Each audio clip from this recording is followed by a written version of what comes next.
The status report says green. Every line green. The schedule's on track, the risks are managed, the team is engaged, and yet, if you've ever sat in a project meeting where the report says one thing and the room feels like another, you already know where this is going. Everyone is busy, meetings are happening, people are working nights, the effort is real. So why isn't the project moving? That's what we're going to figure out today. When a project stalls, there's a standard list of explanations. The team isn't communicating well enough, the schedule was unrealistic from the start, we need more people, or the ones we have aren't performing, leadership isn't aligned. These aren't exactly wrong. They describe real friction, but here's the problem with that list. Every one of those explanations points at people. And when the explanation points at people, the solution is always the same. Better communication, more accountability, different resources, try harder. So the team tries harder. More meetings get added, a new escalation process is stood up. The dashboard gets built so leadership can see everything in real time. And still, the project doesn't move. Here's the clue that broke the explanation for me. In a project I was working, a real project, team of experienced people, executive support, funded, scoped, communication was not the problem.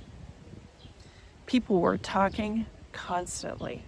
There were so many meetings that people had started blocking time just so they could do their actual work.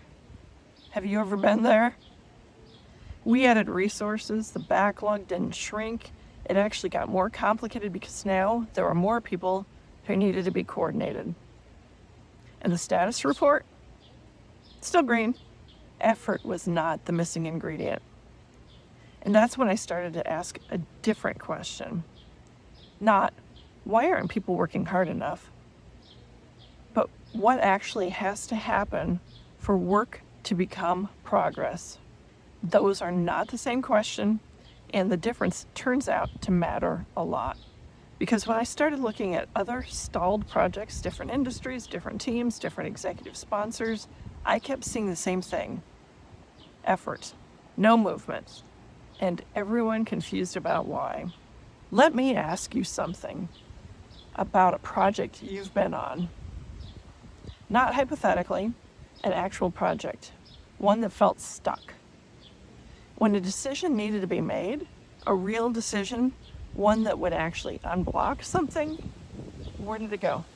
Who had to be in the room? Who had to approve it? How long did that take? And while that decision was waiting, what were the people downstream doing? They were working on the things they could work on. They were busy. Now think about the handoffs. When one team finished their piece, what happened next? Was it clear who picked it up? Was it clear what done meant for the next person in the chain? Because here's what I started to notice. In every stalled project I looked at, the work was happening. The effort was real. But between one piece of work finishing and the next piece starting, something was disappearing. And that gap, that space between effort and movement, that's where the project was actually being lost. What I'm going to show you next is the structure underneath that gap. Once you can see it, it shows up everywhere. Here's the paradox. The team followed the process, the reports were filed, the meetings happened, the work was done, and the project still stalled. So how does a project fail when people are doing their jobs? The answer isn't about the people. It's about what was and what wasn't designed into the system around them. There are 4 places a project can lose movement, and none of them require anyone to fail. First, definition. Does everyone on the project define done the same way? Not in theory, in practice, for the specific task in front of them right now. When definition is unclear, work gets completed, but not in a form the next person can use. So it gets reworked, or it sits in a handoff queue that no one owns. The effort is real, the movement is not. Second, information flow.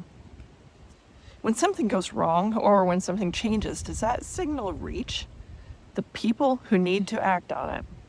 In most stalled projects, the information exists. Someone knows. It just doesn't travel. It sits in a meeting that doesn't include the right person. It lives in a chat thread that no one checks. It's in the status report, still green, because no one built in a way to make it red. Third, decision flow. When something needs a decision, who decides? Not who could decide, who actually has the authority to decide right now without another approval chain, and who knows that they have the authority to make that decision. This is where most projects actually stall, not because people aren't working, because decisions are waiting. And while they wait, the work downstream can't move either. The team stays busy doing whatever they can while a decision is pending and the timeline slides. Fourth, execution coordination. When work crosses from one team to another, or from one person to another, is there a structure for that handoff? Or does it depend on whoever is willing to chase it? In a system without clear execution handoffs, work gets dropped. Not because people don't care, because no one designed who picks it up. 4 layers. No incompetence required. Every person doing their job, the structure connecting those jobs, the definition, the information flow, the decision authority, the handoffs, that's what wasn't there. And the status report stayed green the whole time. So here's what that looks like from the inside. The project manager updates the dashboard and wonders why no one seems to be using it to make decisions. The team lead sends the same question to 3 different people and isn't sure who's supposed to answer. The engineer finishes that piece and drops it in the shared drive and then waits. Not sure if anyone picked it up, not sure if they should follow up or just start the next thing. The executive gets a green report and shows up to the steering committee and is blindsided when someone mentions the project is actually 3 weeks behind.